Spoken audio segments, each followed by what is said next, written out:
ये साल है 1932 का। यह है गुजरात का चोरवाड़ गांव।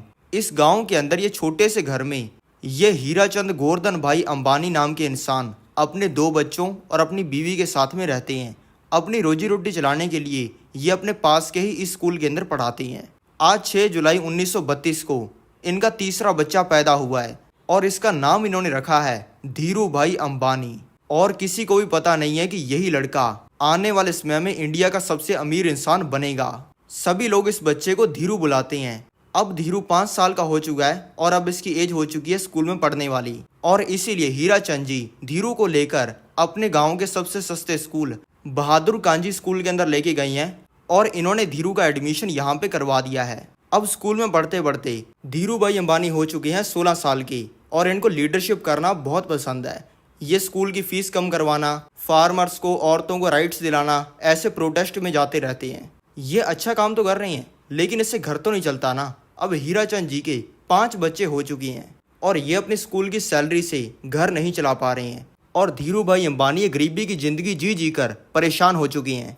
इसलिए धीरू भाई अंबानी ने स्कूल के अंदर जाकर अपनी टीसी ले ली है, यानी कि वो अपने स्कूल से हट चुके हैं और ये करके वो अपने घर पे वापस आ चुकी हैं। धीरू भाई अंबानी के पिता को ये चीज़ पता चल चुकी है और ये चीज़ सुन के उन्होंने धीरू भाई अंबानी को अच्छे से डांट और मार लगाई है। लेकिन धीरू भाई अंबानी का कहना है कि मैं स्कूल के अंदर नहीं पढ़ूंगा, बल्कि मैं अपना धंधा करूंगा। धीरू भाई अंबानी जब स्कूल में पढ़ रहे थे तब इनको हर महीने कुछ रुपए की पॉकेट मनी इनके पिता दिया करते थे और धीरू भाई अंबानी इसको खर्च नहीं करते थे, बल्कि उसको अपनी इस गुल्लक के अंदर डाल देते थे। अब इन्होंने पैसा निकालने के लिए अपनी इस गुल्लक को तोड़ दिया है और ये पैसा लेकर अपने घर से बाहर चले गई हैं। अब ये ढूंढ रही हैं कि कैसे पैसा कमा सकती हैं। चलते चलते ये आ गई हैं अपने गांव के इस मंदिर के पास। इस मंदिर में पहले तो कोई आता नहीं था, लेकिन अब इसके बाहर कई सौ लोगों की भीड़ लगी हुई है। धीरू भाई अंबानी जानते हैं कि अब चल रहा है फरवरी का महीना और इस महीने के अंदर किसी प्राचीन मान्यता की वजह से यहाँ पर कई सौ श्रद्धालु आते हैं। और धीरू भाई अंबानी ये भी जानते हैं कि इन लोगों को लाइन में खड़े खड़े बहुत भूख भी लग जाती होगी।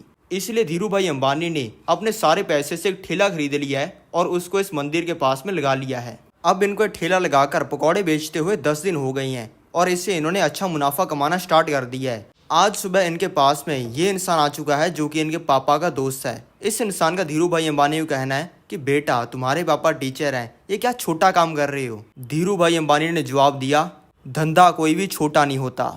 अब इस काम को करते हुए 15 दिन हो चुके हैं और लोगों ने मंदिर में आना बंद कर दिया है। इसलिए धीरू भाई अंबानी ने अपने ठेले को बेच दिया है और सारे पैसे को अपने बैंक में रख दिया है। अब ये पैसा कमाने का कोई और तरीका ढूंढ रही हैं। अब इनको पता चल चुका है कि यमन के अंदर इंडिया से कई गुना ज्यादा पैसा बनता है और धीरू भाई अंबानी ने कई सौ लोगों से जिनकी फैमिली के लोग यमन गए हैं उनसे इस चीज को कंफर्म भी कर लिया है। अब धीरू भाई अंबानी ने अपने पिता को कन्विंस करके उनकी सारी जिंदगी की सेविंग को यूज करके यमन जाने के लिए टिकट और वीजा खरीद लिया है और अब धीरू भाई अंबानी 16 साल की उम्र में यमन आ चुके हैं और इन्होंने इस शेल कंपनी के पेट्रोल पंप पे काम करना स्टार्ट कर दिया है। अब इस पेट्रोल पंप पे कोई भी इंसान अगर अपनी गाड़ी लेकर 100 रुपए का पेट्रोल भरवाने आ रहा है ना, तो धीरू भाई अंबानी उस इंसान को कह रहे हैं कि सर आपके पास में इतनी बड़ी गाड़ी है, इतने बड़े आप इंसान हो, 100 रुपए का पेट्रोल भरवाओगे, ये तो जल्दी खत्म हो जाएगा, फिर आपको वापस आना पड़ेगा, इसलिए आप 1000 रुपए का पेट्रोल भरवा लो। इसलिए इन्होंने इस पेट्रोल पंप का प्रॉफिट कई गुना बढ़ा दिया है और इस चीज़ से खुश होके पेट्रोल पंप के मालिक ने इनको पेट्रोल पंप का मैनेजर बना दिया है। ये शाम तक पेट्रोल पंप पे काम करते हैं और बाद में इनके पास में टाइम बच जाता है। इस टाइम में भी काम करने के लिए इनको काम पसंद आया है क्लर्क का, इसलिए ये इस कंपनी के अंदर चले गए हैं क्लर्क का काम करने के लिए।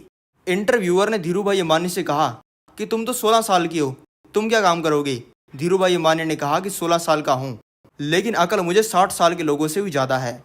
इंटरव्यूअर ने पूछा कि तुम्हारे पास में तो कोई डिग्री भी नहीं है। धीरू भाई अंबानी ने कहा कि मुझे डिग्री की ज़रूरत ही नहीं है, मैं क्यों अपना टाइम स्कूल के अंदर, यूनिवर्सिटी के अंदर वेस्ट करूं और उस टाइम में पैसा ना कमाऊं। मैं यहाँ पे नौकरी लेने आया हूँ क्योंकि मैं बेस्ट हूँ। मैं आपके लिए 1 हफ्ता फ्री में काम करूँगा और मैं आपको गारंटी देता हूँ कि 6 महीने के अंदर आप जो भी सेल्स टारगेट सेट करोगे वो मैं तोड़ दूँगा। मैं यहाँ पर पैसा कमाने आया हूँ, आप मुझे नौकरी दो, मैं खुद अमीर बनूंगा, आपको अमीर बनाऊंगा और हम दोनों मजे करेंगे। ये कहने पर तुरंत ही धीरू भाई अंबानी को क्लर्क की जॉब भी मिल गई और इन्होंने एक दिन में 2 जॉब्स करनी स्टार्ट कर दी। अब दोस्तों काम करते हुए चाय पीने की भी जरूरत पड़ती है। धीरू भाई अंबानी के पास में 2 ऑप्शन है, या तो वो ठेले पर 10 पैसे की चाय पिए या फिर 5 स्टार होटल में जाकर 1 रुपए की चाय पिए। धीरू भाई अंबानी रोज 1 रुपया खर्च करके 5 स्टार होटल के अंदर चाय पीते हैं, ये सुनने के लिए कि वहाँ पे अमीर लोग काम क्या करते हैं। आज भी सेम ही दिन है, आज भी ये उसी 5 स्टार होटल में बैठकर 1 रुपए की चाय पी रहे हैं। इनके साइड में बैठे ये दो लोग बात कर रहे हैं कि यार जो हमारी यमन कंट्री के अंदर ये चांदी का रियाल सिक्का चलता है, इसमें जो चांदी होती है वो इस सिक्के से भी महंगी होती है। ये 100 रुपए के सिक्के में 110 रुपए की चांदी है। कोई इसको पिघलाने लग जाए तो उसको मजा आ जाए।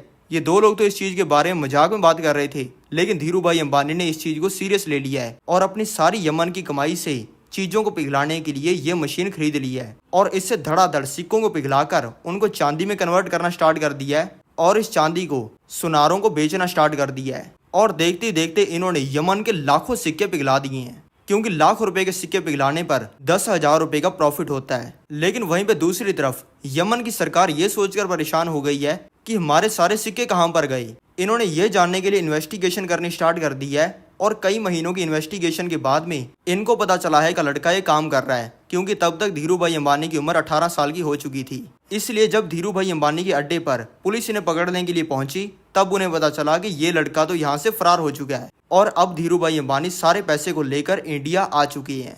अब धीरू भाई अंबानी 26 साल की उम्र में यमन से फ्लाइट पकड़कर आ चुके हैं मुंबई के अंदर और यहाँ से गुजरात जाने वाली लोकल ट्रेन के डब्बे में बैठकर आ चुके हैं अपने गुजरात के चोरवाड़ गांव में वापस। इनका स्वागत करने के लिए इनकी पूरी फैमिली और गांव के कई सौ लोग आए हैं और इनके स्वागत के लिए ढोल बजाए जा रहे हैं और इनको मालाएं पहनाई जा रही हैं। इसी शोर शराबे के बीच धीरू भाई अंबानी के पिता आ गए हैं और इन्होंने सारा ढोल ढमक्का बंद करवा दिया है। और इनके पिता पूछ रहे हैं कि तू यमन से इंडिया आ गया, बहुत बढ़िया बात है, लेकिन कहीं तू वहां की नौकरी तो नहीं छोड़ आया। धीरू भाई अंबानी ने कहा कि मैं नौकरी छोड़ आया हूँ। ये सुनते ही भीड़ में खड़े सभी लोगों के चेहरे उतर गए और इनके पिता ने इनके थप्पड़ मारा। फिर धीरू भाई अंबानी उठे और धीरू भाई अंबानी ने कहा कि अगर मैं यमन में नौकरी करके अपनी जिंदगी बदल सकता हूँ तो मैं भारत के अंदर अपना धंधा करके भी आप सभी लोगों की जिंदगी बदल सकता हूँ और ये चीज मैं करूंगा, इसकी मैं गारंटी देता हूँ। इनके दोस्तों और रिश्तेदारों ने इनको कहा कि तू धंधा करके महीने के 12 रुपए नहीं कमा पाएगा। ये सुन के सभी लोग चले गए अपने अपने घर पे। अब धीरू भाई अंबानी ने गांव के अंदर रहना स्टार्ट कर दिया है। गांव के अंदर इनकी एक गर्लफ्रेंड कोकिला बहन भी रहती है। ये 18 साल से इनकी गर्लफ्रेंड है और अभी 28 साल की हो चुकी हैं।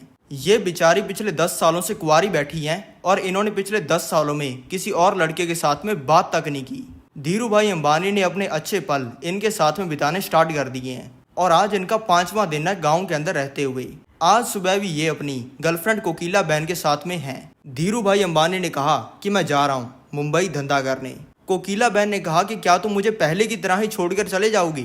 धीरू भाई अंबानी ने कहा नहीं। धीरू भाई अंबानी ने दोपहर के अंदर कोकिला बहन से शादी कर ली है और अब ये शाम को दोनों सभी लोगों को विदा कहकर चले गए हैं मुंबई। धीरू भाई अंबानी को क्लियर है कि उन्हें कपड़ा बेचने का व्यापार करना है, यानी कि सस्ते दाम पर कपड़े को खरीदेंगे, उससे चीजें बनाएंगे और उसको महंगे दाम पे बेचेंगे। धीरू भाई अंबानी की फैमिली पहले बहुत ही अमीर हुआ करती थी, लेकिन बाद में बहुत ही गरीब हो गई। ये कैसे हुआ ये समझाने के लिए मैं भी आपको लेके आ चुका हूँ 1925 में। ये है मुंबई के अंदर रहने वाले हीराचंद गोवर्धन भाई अंबानी। ये करोड़पति बिजनेसमैन है। इनको 19 साल की उम्र में इनको मुंबई के एक बहुत ही अमीर घराने की लड़की ये जिम्ना बेन से प्यार हो गया है और 20 साल की उम्र में इनकी जिम्ना बेन के साथ में शादी हो गई है। लेकिन इसके 1 साल बाद कुछ ऐसा हुआ जिससे धीरू भाई अंबानी के पिता का बिजनेस बर्बाद हो गया और इन दोनों को गुजरात के चोरवाड़ में जाकर बसना पड़ा। यानी कि धीरू भाई अंबानी के भले माता और पिता गरीब हैं, लेकिन इन दोनों के ही रिश्तेदार बहुत ही अमीर हैं और मुंबई के अंदर रहते हैं। अगर कपड़े का व्यापार करना है तो उसके लिए पैसा भी तो चाहिए, लेकिन धीरू भाई अंबानी के पास में पैसा नहीं है। इसलिए इन्होंने अपनी मम्मी के साइड से कजिन चंपक लाल दमानी के साथ में पार्टनरशिप करके बिजनेस करने का प्लान बनाया है। सबसे पहले जरूरी है सिंथेटिक कपड़े को खरीदना और ये कपड़ा बिकता है इस फैक्ट्री के अंदर। अब धीरू भाई अंबानी फैक्ट्री के अंदर आ चुके हैं और यहाँ पर इनको पता चल चुका है कि यहाँ पर कपड़ा खरीदने वालों की यूनियन है और ये किसी भी नए इंसान को एंटर नहीं करने देते। इसलिए धीरू भाई अंबानी को फैक्ट्री से धक्के मार के बाहर निकाल दिया गया है और कहा गया है कि पहले यूनियन के हेड अजान को लाखों रुपए देकर तुम्हें यहाँ पर कपड़ा खरीदने की परमिशन लेनी पड़ेगी। ऐसा करना है तो कल शाम को 6 बजे पास के गोल्फ फील्ड के अंदर जाना और अजान से जाके मिल लेना। अब आ गया है अगला दिन और बज गई हैं 6 और धीरू भाई अंबानी गोल्फ फील्ड के अंदर आ चुकी हैं। धीरू भाई अंबानी ने अजान को बताया कि मैं आपसे परमिशन लेना चाहता हूँ यहाँ से कपड़ा खरीदने के लिए। अजान ने टोटल करके बता दिया कि इतने लाख रुपए लगेंगे। ये सुन के धीरू भाई अंबानी अब इसको समझा रहे हैं कि आप ये इतने लाख रुपए भी तो कमाई करने के लिए ले रहे हो। आप मेरे को एक बार कपड़ा खरीदने की परमिशन दे दो, मैं इन 5 तरीकों से यूनियन की कमाई बढ़ा दूंगा और आपको लाखों नहीं करोड़ों रुपए मिल जाएंगे। अजान ने कहा, ये ले धीरू गोल्फ स्टिक पकड़। यहाँ से 100 फुट आगे वो एक छोटा सा खड्डा है। सिर्फ एक बारी के अंदर इस बॉल को उस खड्डे के अंदर डाल दे, डील पक्की। धीरू भाई अंबानी ने अपने हाथ से बॉल उठा ली है और 100 फुट आगे जाकर अपने हाथ से इस छोटे से खड्डे के अंदर बॉल को डाल दिया है, क्योंकि अजान ने यह नहीं कहा था कि बॉल को स्टिक से ही खड्डे के अंदर डालना है। और ये करते ही इनको परमिशन मिल गई है। अब धीरू भाई अंबानी कपड़ा खरीदकर आगे भी बेच रहे हैं और अपना प्रॉमिस भी निभा रहे हैं। धीरू भाई अंबानी ने सारी यूनियन वालों को समझाया है कि ये पूरे एरिया की सिर्फ एक लौती सिंथेटिक फाइबर बनाने वाली फैक्ट्री है। हम सिर्फ नाम की यूनियन होने की वजह से अलग अलग रेट पर इस फैक्ट्री से कपड़ा खरीदते हैं और आगे अलग अलग रेट पर बेचती हैं। लेकिन हम कई सौ लोग मिलकर भी ये 15 बड़े लोगों की यूनियन को ही बेचते हैं, जो कि हमसे सस्ते में कपड़ा खरीदती है। यानी कि फैक्ट्री वाले अपनी यूनियन बनाकर हमें महंगा कपड़ा बेच रहे हैं और खरीदार यूनियन बनाकर हमसे सस्ते में कपड़ा खरीद रहे हैं। और हम सबसे ज्यादा मेहनत करते हैं, लेकिन तब भी हम सब गरीब हैं। तो चलो एक असली यूनियन बनाते हैं। अब इन सभी लोगों ने मिलकर फैक्ट्री वालों को कह दिया है कि अब से हम आधे रेट के अंदर कपड़ा खरीदेंगे। फैक्ट्री को ऐसा करना भी पड़ रहा है और फैक्ट्री से आधे रेट में कपड़ा खरीदकर ये खरीदारों को इस कपड़े को 2 गुना रेट में बेच रही हैं। इससे इन सभी लोगों की कमाई 4-5 गुना बढ़ गई है और धीरू भाई अंबानी पूरी यूनियन के मसीहा बन गए हैं। लेकिन इस चीज का मुंबई के सभी बड़े लोगों को पता चल चुका है और इस अरबपति ने ये IAS ऑफिसर को पैसा देकर जिस जगह पर बोली लगती है वहां पर ताला लगा दिया है। और IAS ऑफिसर ने सभी को कह दिया है कि तुम सभी लोग सट्टा लगाते हो और ये इलीगल है। लेकिन पर्दे के पीछे ये अरबपति इस फैक्ट्री से डायरेक्ट कपड़े को खरीद रहा है और आगे ग्राहकों को बेच रहा है। और ऐसा होने की वजह से सारे यूनियन वाले गरीब हो गए हैं। लेकिन धीरू भाई अंबानी को पता है कि ये चीज सट्टा नहीं है और ये IAS ऑफिसर झूठ बोल रहा है। धीरू भाई अंबानी ने सारी यूनियन वालों को कहा कि चलो अब इसका इलाज करते हैं। और अब ये सभी लोग अपने सारे कपड़े को इस IAS ऑफिसर के घर पे छोड़ आए हैं। इसका पूरा घर इन बोरियों से भर गया है। 2 घंटे में इस IAS ऑफिसर के घर पे इसके बड़े साहब आने वाले हैं। आते ही उनको इसकी एक कारतूत का पता लग जाएगा और इसकी नौकरी जाएगी। इसलिए सिर्फ 10 मिनट में धीरू भाई अंबानी के सामने हाथ जोड़ के इसने बोली लगने वाली जगह का ताला खोल दिया है। अब अपनी कपड़े की बोरियां वापस लाकर ये लोग गेम के अंदर वापस उतर गई हैं। और अब इस चीज को करते हुए इनको 8 साल हो गए हैं। और इन 8 सालों के अंदर जिन कपड़ा खरीदने वाले गरीब लोगों के पास साइकिल का पैसा नहीं होता था, वो आज मर्सिडीज के अंदर घूम रहे हैं। और इसी चीज का सेलिब्रेशन करने के लिए धीरू भाई अंबानी इनको पार्टी दे रहे हैं और इन्होंने स्टेज भी लगवाया है स्पीच देने के लिए। अब 2 घंटे बाद धीरू भाई अंबानी स्टेज के ऊपर चढ़ गए हैं और इन्होंने सबको बोल दिया है कि पहले हम दूसरे की फैक्ट्री से कपड़ा खरीद रहे थे, अब खुद की फैक्ट्री लगाएंगे गुजरात के अंदर। ये सुनते ही सारे यूनियन वाले लोग नाचने लग गए हैं, पागल हो गए हैं। और अब 1 घंटे की स्पीच देने के बाद धीरू भाई अंबानी स्टेज से उतर आए हैं। स्टेज से उतरते ही इनके बिजनेस पार्टनर चंपक लाल दमानी इनको कह रही हैं कि तू बर्बाद हो जाएगा, ये फैक्ट्री तुझे ले डूबेगी। और ये बोलकर चंपक लाल दमानी ने ये पार्टनरशिप खत्म कर दी है। और अब फैक्ट्री सेटअप करने से पहले इन्होंने हर पॉलिटिकल पार्टी के हर तगड़े पॉलिटिशियन के साथ में कनेक्शंस बना लिए हैं ताकि इनकी पावर बढ़ जाए और जो चीजें चाहते हैं वही हो। धीरू भाई अंबानी ने इसके बावजूद गुजरात के नरोदा में ये फैक्ट्री खड़ी कर दी है और सारे यूनियन वाले मुंबई को छोड़कर धीरू भाई अंबानी के साथ काम करने के लिए गुजरात आ गए हैं। धीरू भाई अंबानी ने अपने गांव के लोगों को कहा था कि मैं धंधा करके तुम्हारी जिंदगी बदलूंगा। इसी चीज को पूरा करने के लिए इन्होंने अपनी कपड़ा बनाने की फैक्ट्री को बिल्कुल अपने गांव के पास में बनाया है और इससे इनके गांव के जो लोग बेरोजगार थे अब इनकी फैक्ट्री के अंदर काम करके लाखों की कमाई कर रहे हैं। लेकिन जैसा होना चाहिए था वैसा हुआ नहीं। सभी फैक्ट्री वालों को पता था कि ये अगर हमारी गेम में आ गया तो ये हमें बर्बाद करके रख देगा। इसलिए दूसरी फैक्ट्री वालों ने इनको मिलकर महंगा कपड़ा बेचना स्टार्ट कर दिया और इससे इनकी फैक्ट्री और ये खुद बर्बाद होने लग गई। लेकिन फिर सरकार ने लाया रीप्लेनिशमेंट लाइसेंस। पहले अगर कोई कंपनी बाहर के देशों से कपड़ा मंगाती थी तो इंडिया की गवर्नमेंट उसके ऊपर बहुत ज्यादा टैक्स लगाती थी, जिससे वो बहुत ही महंगा पड़ता था। लेकिन इस लाइसेंस के अंदर ये कहा गया कि आप बाहर के देशों से बहुत ही सस्ते दाम पर कपड़ा मंगा सकते हो, लेकिन आपको उस कपड़े से कुछ बनाकर वापस बाकी देशों के अंदर बेचना पड़ेगा। और सभी लोगों ने ये चीज को करना स्टार्ट कर दिया। अब धीरू भाई अंबानी को भी एक आइडिया आ गया है और इन्होंने अपने सारे पैसे से बाहर के देशों से बहुत ही सस्ते दामों पर कपड़ा खरीद लिया है और इस कपड़े से इन्होंने डेली शर्ट्स, टी शर्ट्स और साड़ियाँ बनानी स्टार्ट कर दी हैं और इन सारे कपड़ों को ये स्टॉक के अंदर रखते जा रहे हैं। कंपनी वाले इनको कह रहे हैं कि कपड़ों को बेचो भी तो सही। धीरू भाई अंबानी कह रहे हैं कि इस चीज़ के बारे में किसी को भी बताओ मत और वेट करो। जैसे जैसे ये कपड़े छपते जा रहे हैं और धीरू भाई अंबानी ट्रकों वालों के साथ में डील करके ट्रकों को किराए पर लेते जा रहे हैं और ये डेली ट्रक्स को खरीद भी रहे हैं।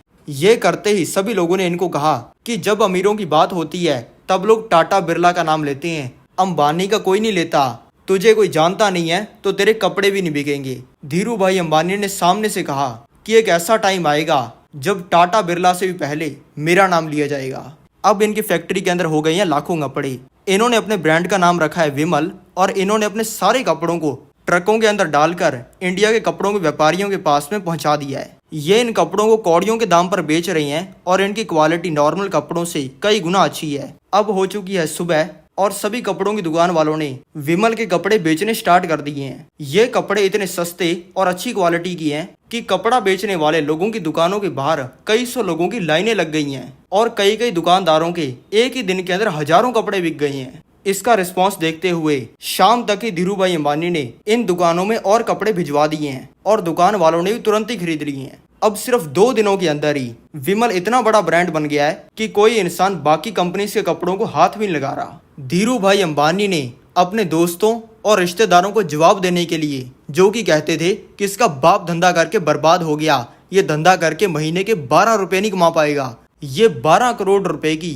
रोल्स रॉयस फैंटम खरीदी है। सभी फैक्ट्रियों के मालिक मिलकर बात कर रहे हैं कि हम जो पढ़े लिखे और समझदार लोग जो काम 80 साल में नहीं कर पाए, वो काम ये पकौड़े बेचने वाले देसी से लड़के ने 2 साल के अंदर कर दिया। और सभी कपड़ा बनाने वाली फैक्ट्रीज की हालत खराब हो गई है क्योंकि ये सभी लोग मिलकर लोगों को और गंदी क्वालिटी के कपड़े बेचते थे।